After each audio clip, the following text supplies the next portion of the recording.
নমস্কার বন্ধুরা, নতুন আরেকটি পর্ব দেখার জন্য সবাইকে স্বাগত। আজকে আমি পেঁপে দিয়ে মাংস রান্না করব, সেটাই শেয়ার করছি। প্রথমে কড়াইয়ে তেল দিয়ে দিয়েছিলাম, এবার আলুগুলো দিয়ে ভালো করে ভেজে নেব। অল্প একটু লবণ দিয়ে দেব।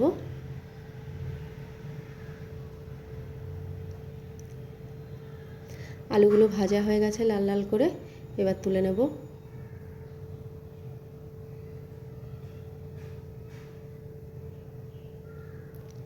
এবার পেঁপেটা ভেজে নেব, দিয়ে দিলাম তেলের মধ্যে।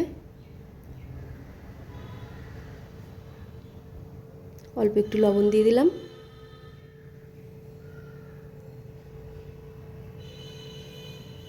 এখানে মশলা তৈরি করব। আদা, রসুন, টমেটো, দুটো পাকা লঙ্কা আর শুকনো লঙ্কা। পেঁপেটাও ভাজা হয়ে গেছে, তুলে নেব।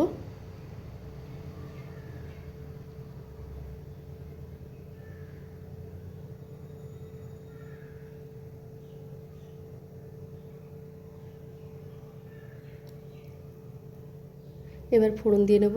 জিরে দিলাম, একটা শুকনো লঙ্কা আর তেজপাতা।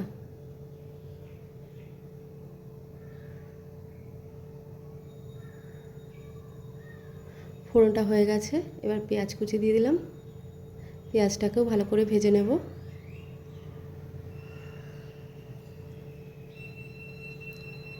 ভাজা হয়ে গেছে, এবার মশলাটা দিয়ে দেব।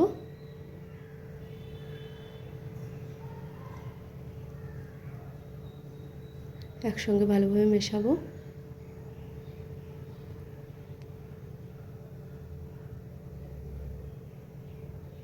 লবণ দিয়ে দিলাম, হলুদ, সামান্য একটু চিনি, জিরের গুঁড়ো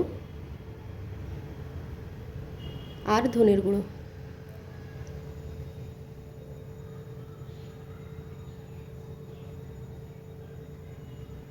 একটু কাশ্মীরি লঙ্কার গুঁড়ো দিলাম, কালারটা ভালো আসবে তাই।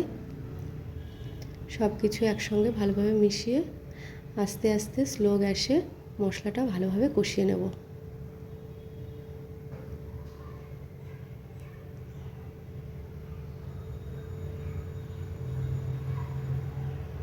মাংসের এই মশলা যত ভালো সুন্দরভাবে কষানো যাবে, মাংসের স্বাদটা তত ভালো আসবে।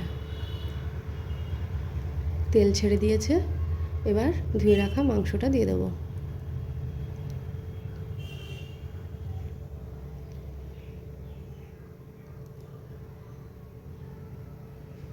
লবণ দিয়ে দিলাম, হলুদ দিয়ে দিলাম। ভালোভাবে এবার কষিয়ে নেব।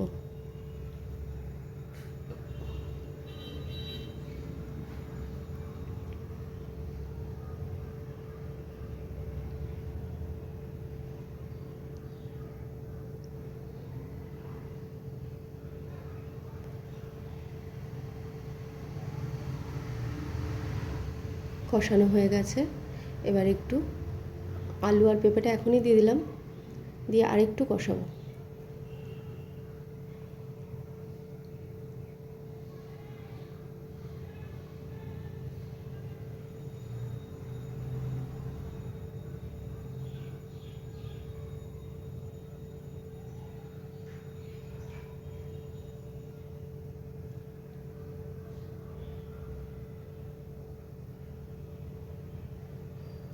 এবার পরিমাণ মতন জল দিয়ে দেব।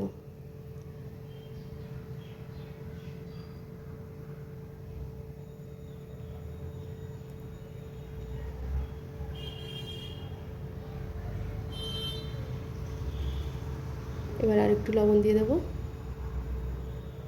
হলুদ দিয়ে দেব।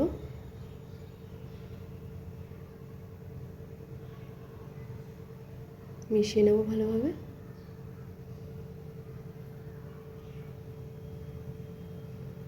এবার ঢাকা দিয়ে দেব।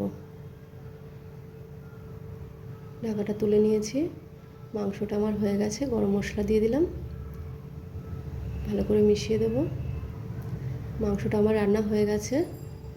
বন্ধুরা, রেসিপিটি যদি ভালো লাগে লাইক কমেন্ট শেয়ার করবেন, সাবস্ক্রাইব করবেন, আর ফেসবুক থেকে দেখলে পেজটিকে ফলো করবেন।